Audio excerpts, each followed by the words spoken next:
오늘은 스스로 속이는 자가 되지 말라라는 제목으로 말씀의 은혜를 나누겠습니다.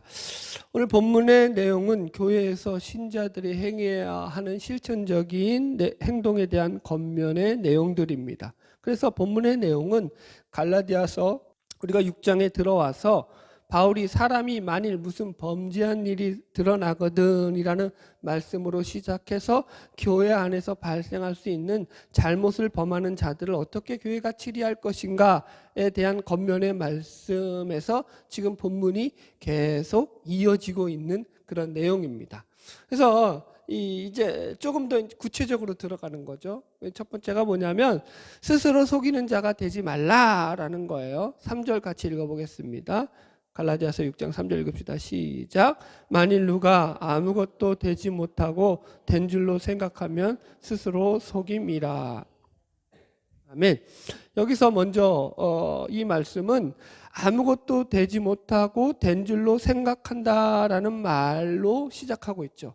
그러니까 이것은 자기가 스스로 대단한 존재라고 착각하고 있는 사람이라든가 혹은 자기가 높은 지위에 있다라고 그런 위치에 올라 있다고 여기는 교만한 사람들에 대한 풍자적인 묘사입니다.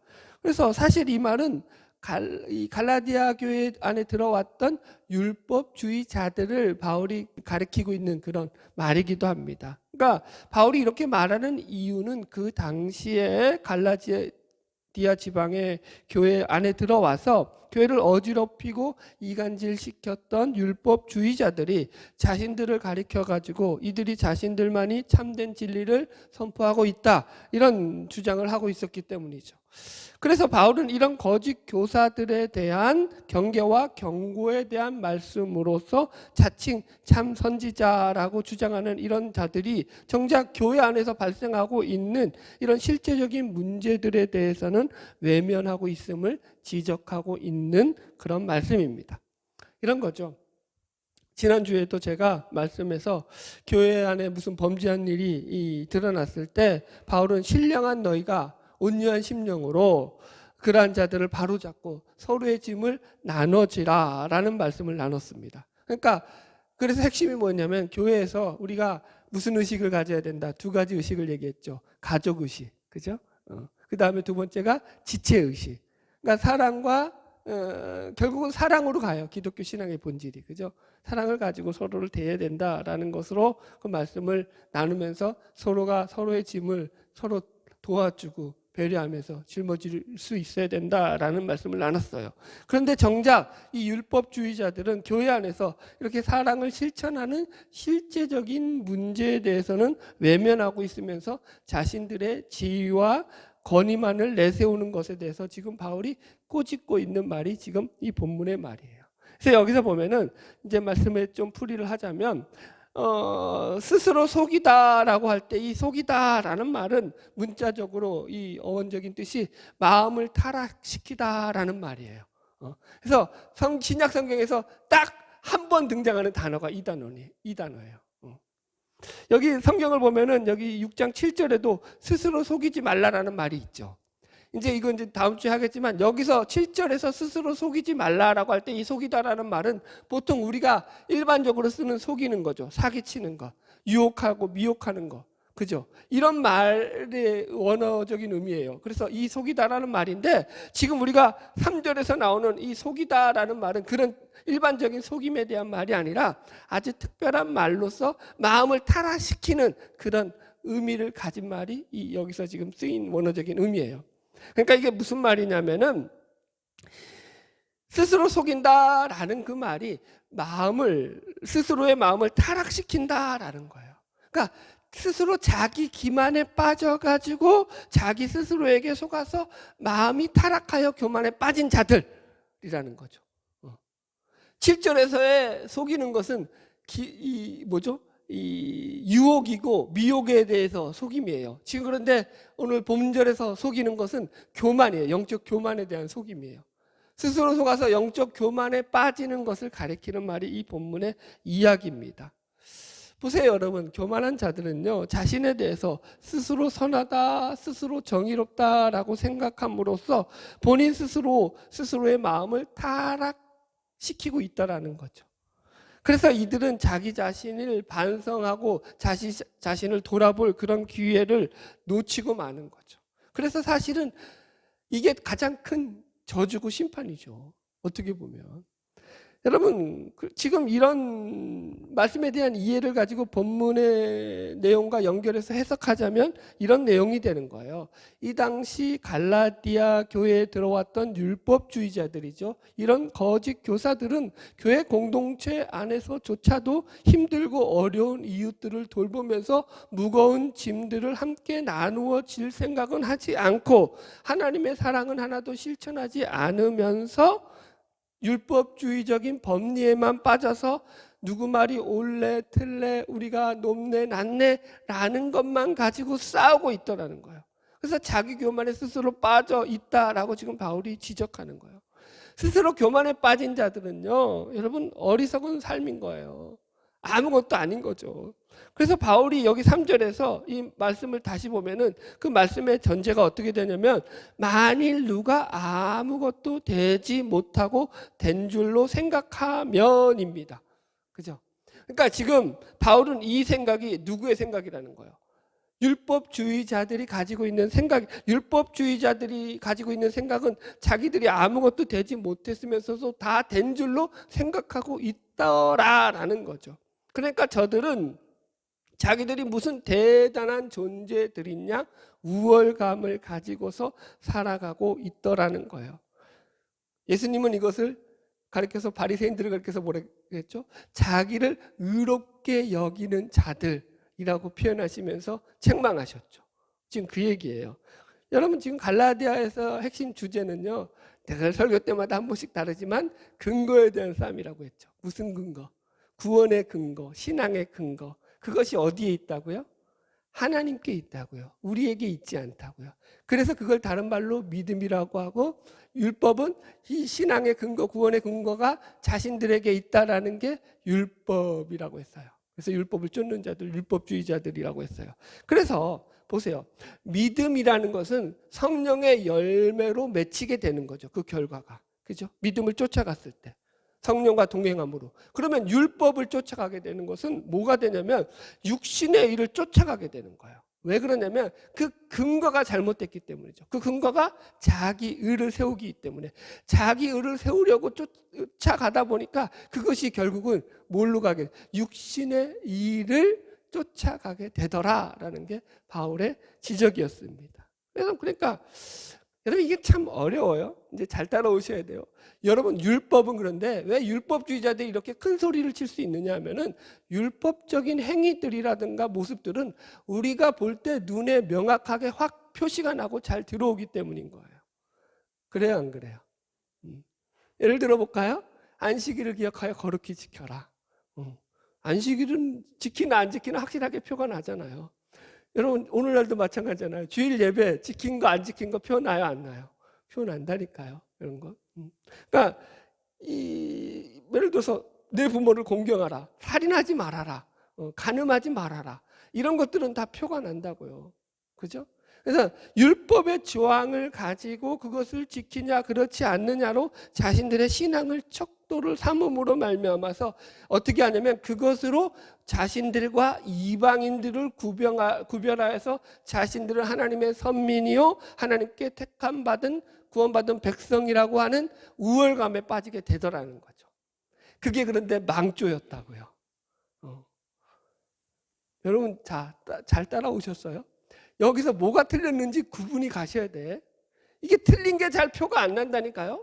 자기들은 열심히 신앙생활 했다고요. 그런데 그게 틀렸다고요. 자기 의를 쫓았다라는 것 때문에. 이게 너무 중요한 거죠. 여러분 보세요. 그런데 반대로 봅시다. 우리가 믿음을 쫓아갈 때 성령의 열매를 맺히게 되잖아요. 성령님과 동행하면서. 그런데 성령의 열매들이 다 어떤 거였죠? 사랑과 희락과 화평과 오래 참음과 온유와 자비와 양성과 충성과 절제니, 그죠? 이런 것을 금지할 법이 없다 이랬죠. 자, 그럼 여러분 보세요. 이런 성령의 열매들이 율법의 주황들처럼 눈에 드러나게 표시가 나던가요? 사랑하는 게 표시가 잘 나던가요? 오래 참고, 그죠? 성내지 아니하며 이런 것들이 표시가 나나요? 거의 안 난다고요. 표시가 안 날 뿐만 아니라 그것을 그렇게 말씀에 순종하고 우리가 성령의 열매를 따라서 실천하며 살았다고 해서 그것이 어떤 우리 신앙의 뭐라고 할까요? 이 땅에서 물질적인 보상이라든가 이런 것들로는 잘 안 나타나요. 내가 성내지 않고 오래 참았어요. 상대를 향해서 사랑을 가지고 말씀을 실천해서. 그랬더니 상대방이 너 정말로 멋있다 이렇게 하든가요? 아니면은 더 위에서 누르면서 아무것도 아닌 게 까불고 있어 하면서 쪼든가요? 후자라니까요. 이게 성령의 열매를 쫓는다고 해가지고 우리가 그런 것들이 눈에 잘 신앙행위처럼 무슨 겉으로 확 드러나지 않더라는 거예요. 우리가 많이 그러잖아요. 예를 들어 볼게요. 무슨 기도회를 하고 우리가 예배를 드리고 예를 들어서 11조를 바치고 우리가 많은 신앙행위들을 하는 것들은요, 명확하게 그게 표시가 난다고요. 그죠? 그래서 그런 것들을 통해 가지고는 우리가 하나님 앞에 이런 신앙행위를 했다라는 게 드러나지는데, 반대로 사랑해서 참고 웃고 기다리고 용서하고 배려하고 이해하고 이런 것들은요, 눈에 하나도 안 드러나요. 응?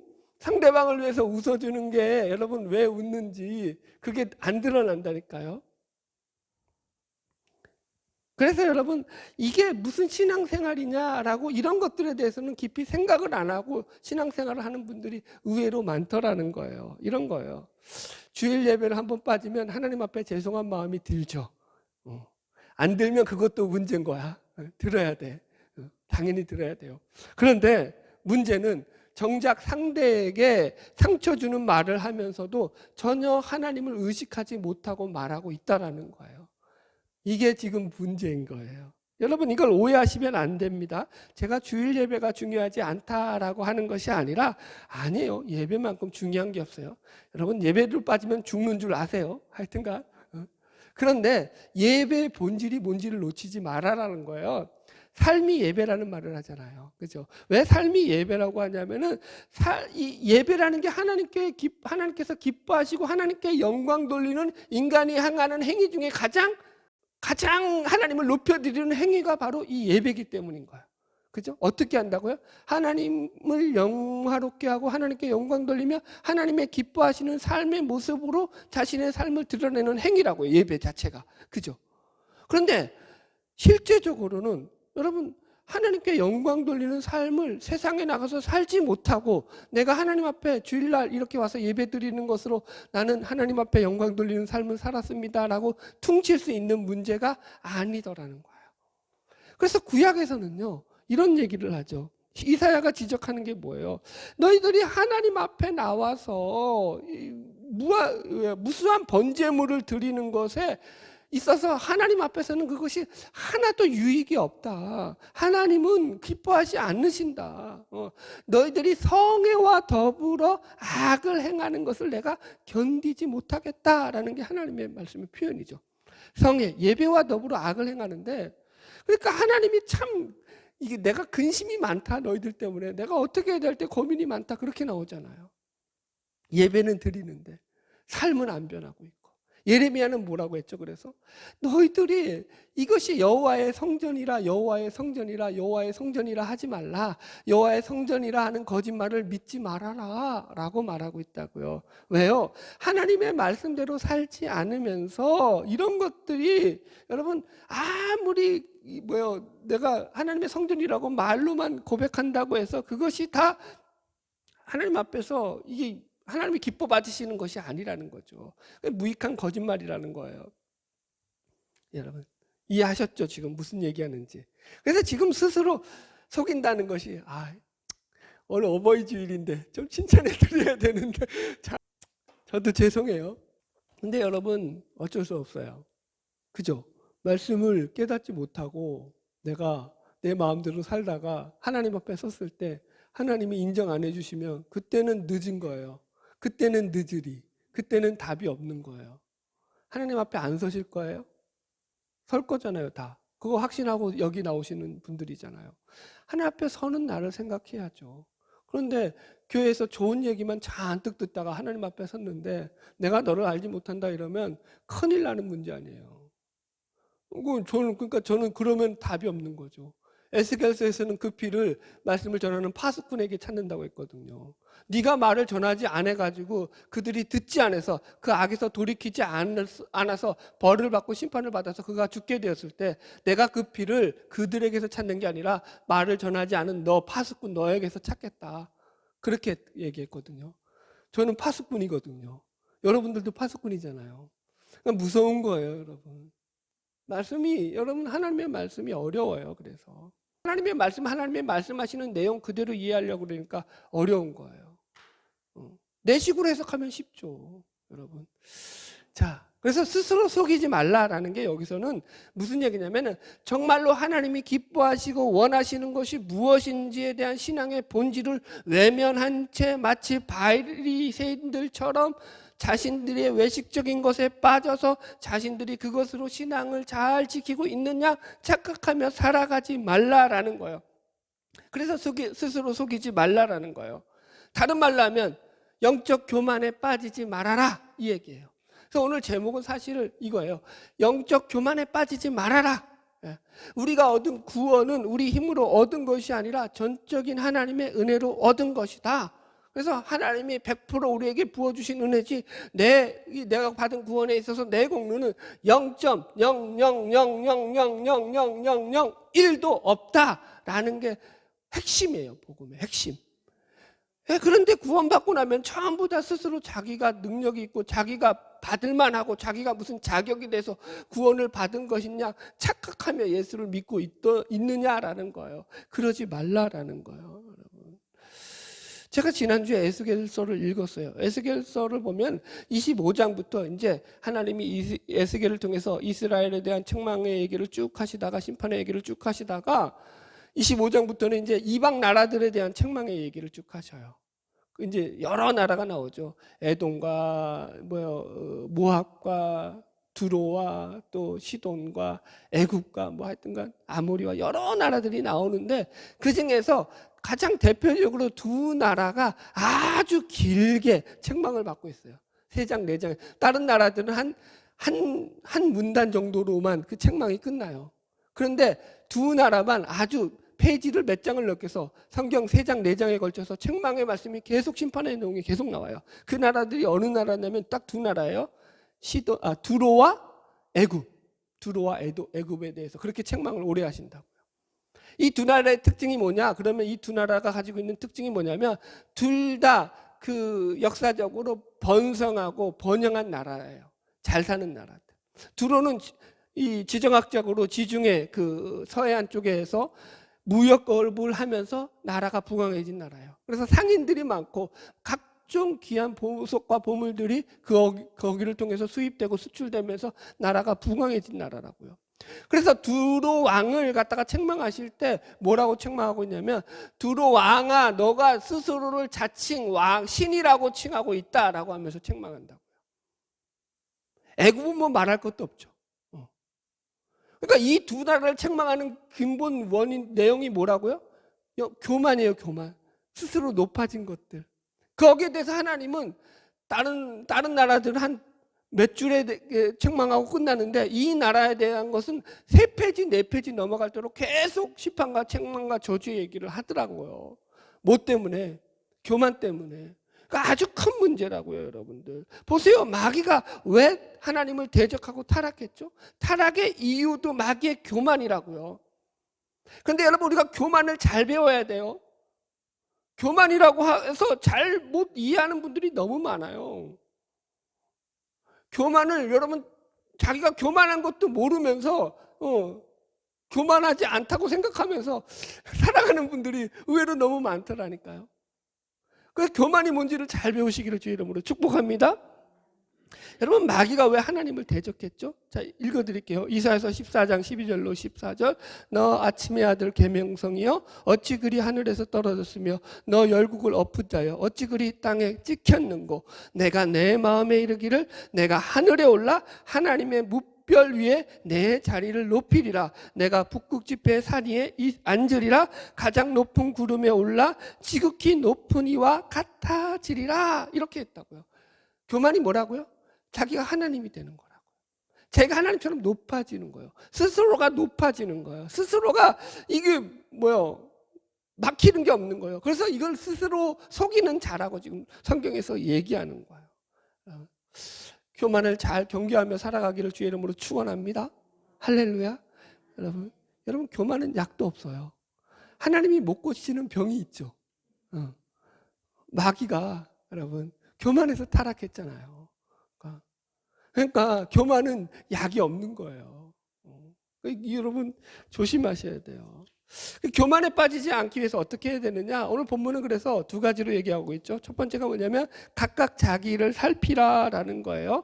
같이 이제 4절 말씀 읽읍시다. 시작. 각각 자기를 살피라. 그리하면 자랑할 것이 자기에게는 있어도 남에게는 있지 아니하리니. 아멘. 자, 앞에 3절에서 영적 교만에 빠져서 스스로를 기만하고 있는 자들에 대한 경고의 말씀이 이제 이 4절 말씀에서는 그런 영적 교만에 빠지지 않도록 하기 위해서 바울이 교인들에게 내리는 행동 지침으로써 각각 자기 일을 살펴라 라고 얘기하고 있다고요. 여기서 살피다라는 말을 원어적으로 오면은 이게 순금을 가려내다라는 거예요. 그러니까 정련하는 거죠. 정련하는 거. 그래서 이런 의미로 생각하면 무슨 말이냐면 우리가 말을 하거나 행동을 할 때 그 속에서 스스로를 기만하면서 영적으로 교만한 것들이 있는지 없는지를 잘 점검하면서 말을 하고 행동을 하라라는 그런 뜻이 된다고요. 그러니까 말 한마디를 내뱉더라도 한 번 더 생각하면서 신중하게 이것이 하나님이 원하시고 기뻐하시는 말인지 아니면 자기 의에 기반해서 나오는 교만하고 거짓된 말인지를 늘 염두에 두고 말하라는 거예요. 생각 없이 말하지 말라고요. 그리스도인들은 그래서 늘 생각하고 말해야 돼요. 삶이 무거워요. 우리 무게가. 보십시오. 사람들이 다른 사람들의 말과 행동에 대해서는 누구나 쉽게 판단을 하죠. 아이, 저 사람은 저게 틀렸어. 저런 말을 하니까 뭐가 잘못됐어. 이런 말을 우리가 아주 쉽게 하죠. 그런데 정작 자기 본인의 입에서 나올 때는 그런 말들이 상대방에게 어떤 영향을 주고 어떤 상처를 줄지를 깊이 생각하지 않고 말을 툭툭 내뱉더라는 거예요. 마태복음 7장에서 예수님이 산상수훈에 이렇게 말했죠. 너희가 비판을 받지 아니하려거든 비판하지 말라. 너희가 비판하는 그 비판으로 너희가 비판을 받을 것이요 너희가 헤아리는 그 헤아림으로 너희가 헤아림을 받을 것이니 어찌하여 형제의 눈 속에 있는 티는 보고 내 눈 속에 있는 들보는 깨닫지 못하느냐. 여러분 바라기는 저와 여러분 각자 자신을 잘 살피고 하나님이 보시기에 거짓된 것들이 없는가 교만한 것들이 없는가를 살피며 살아가는 저와 여러분 되기를 주의 이름으로 축원합니다. 그리하여서 여기 4절 계속 보면은 그리하면 자랑할 것이 자기에게는 있어도 남에게는 있지 아니한다 이렇게 말하고 있습니다. 무슨 말이에요? 그러니까 이것은 이런 거예요. 스스로 속이는 자들은 자신들의 자랑거리를 상대와 비교하여서 상대를 비방하거나 폄하함으로 말미암아 자신의 자랑거리를 찾더라는 거죠. 그래서 예수님께서도 바리새인과 세리의 기도에서 이렇게 말하고 있잖아요.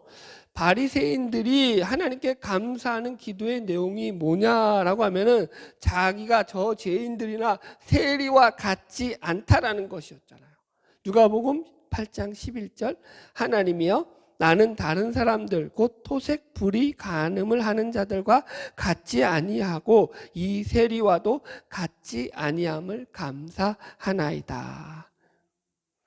상대를 깎아내려서 자기의 감사거리를 찾죠. 왜 이런다고요? 자기 안에 진정으로 자라갈 것이 내재되어 있지 않기 때문에. 그래서 성경은 뭐라고 말했죠? 우리 신자를 가리켜서 보배를 품은 그리스도인들이죠. 우리는 질그릇에 보배를 담은 자들이라고요. 우리 안에 보배가 있어서 우리는 우리 스스로를 자랑하지 않는다고요. 보배를 자랑한다고요. 이게 신자와 불신자의 가장 큰 차이점이죠, 여러분. 그래서 우리가 신자들이가 되었다는 것은 우리가 자랑을 하는 것이 누구와 비교하고 누구와 경쟁을 해서 자신이 잘난 것을 자랑거리로 삼는 자들이 아니라 우리 안에 들어와 있는 예수 그리스도로 말미암아 그분을 우리의 자랑거리로 삼는 자들이라는 거예요. 이게 아주 달라요. 고린도후서 4장 7절. 우리가 이 보배를 질그릇에 가졌으니 이는 능력의 힘이 큰 것이 하나님께 있고 우리에게 있지 아니함을 알게 하려 함이라. 아멘. 우리에겐 없어요. 그분에게 있는 거죠. 그래서 우리가 영적 교만에 빠지지 않기 위해서 자기를 잘 살피라라는 것은 결국 우리 마음 안에 예수 그리스도가 주인된 삶을 살아가야 한다라는 거예요. 그래서 그릇 가지고 싸우지 말라고요. 여러분, 내가 그릇이 크네 작네, 우린 다 무슨 그릇이라고요? 질그릇이라고요. 토기장이가 그 그릇 언제든지 깨버릴 수 있는 거예요. 가치 없으면 깨버리는 거죠. 그게 토기장이의 마음에 달린 것이 질그릇의 뜻에 달린 게 아니라고요. 아멘?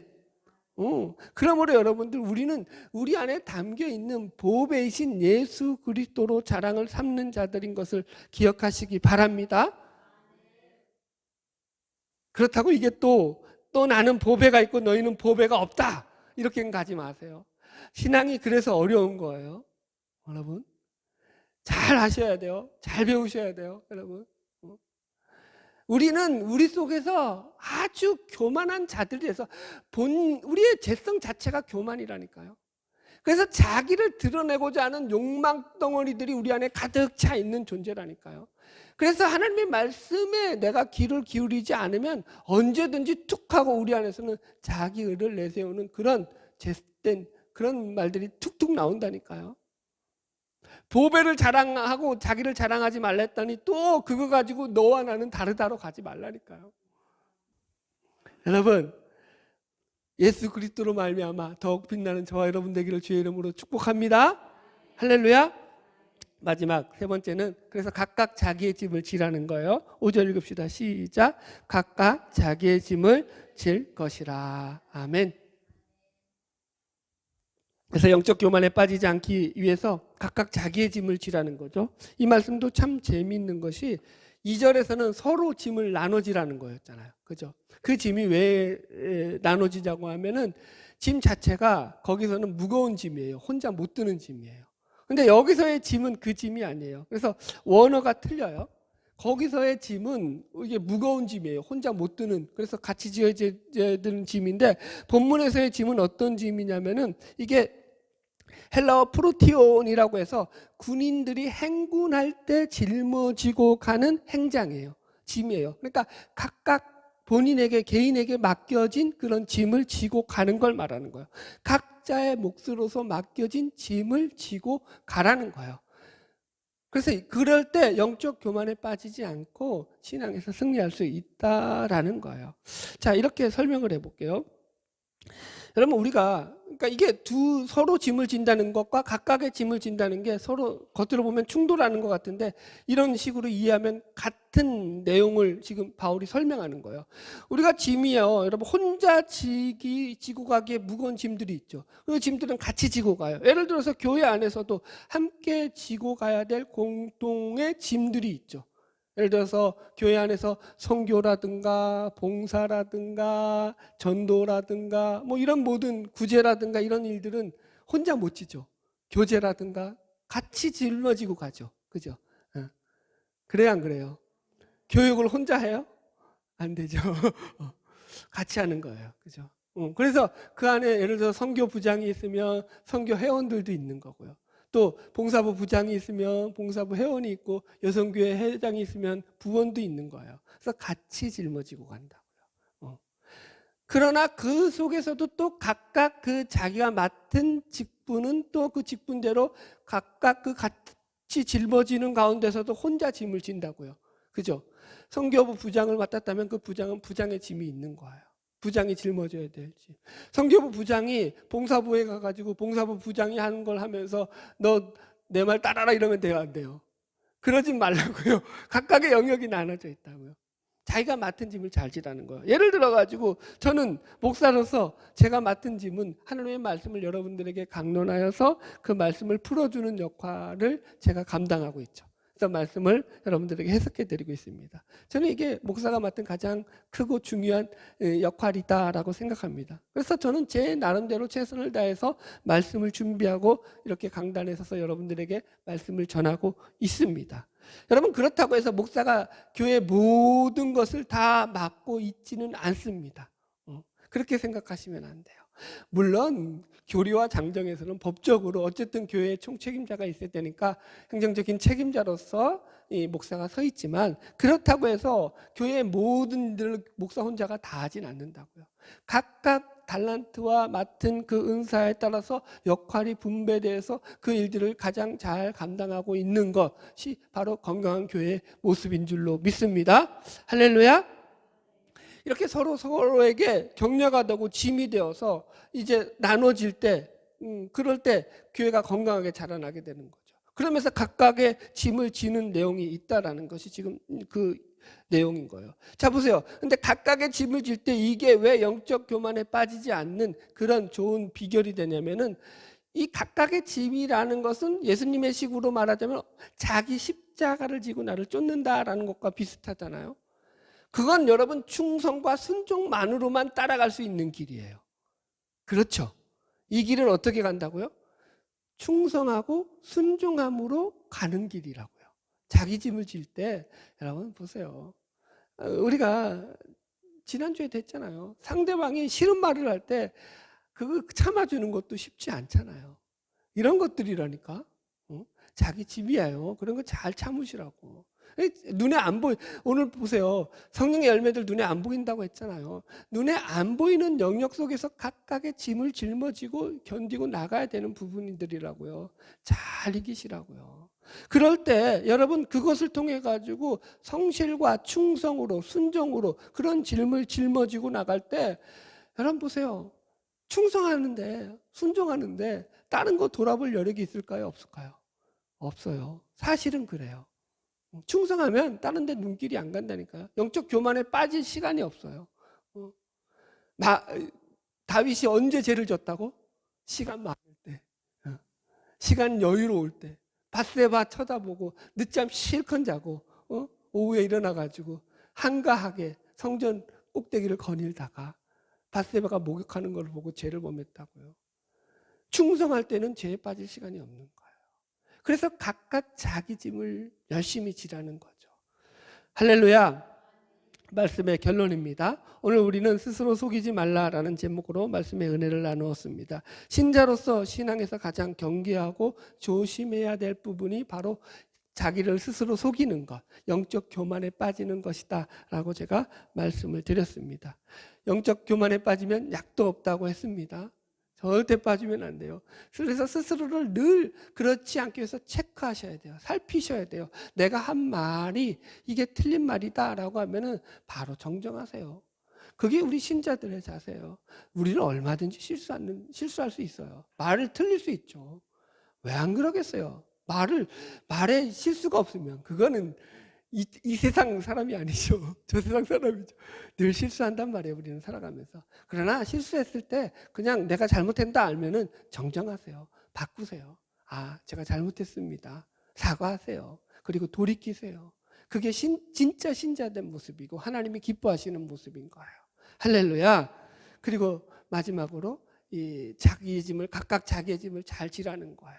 맡겨진 짐이 있다라는 거예요. 상황과 환경 가운데서 그죠? 각자가 맡은 역할이 있고 주어진 역할이 있다고요. 가정에서도 마찬가지고요. 그 짐을 짊어지고 나가는 거예요. 힘들죠.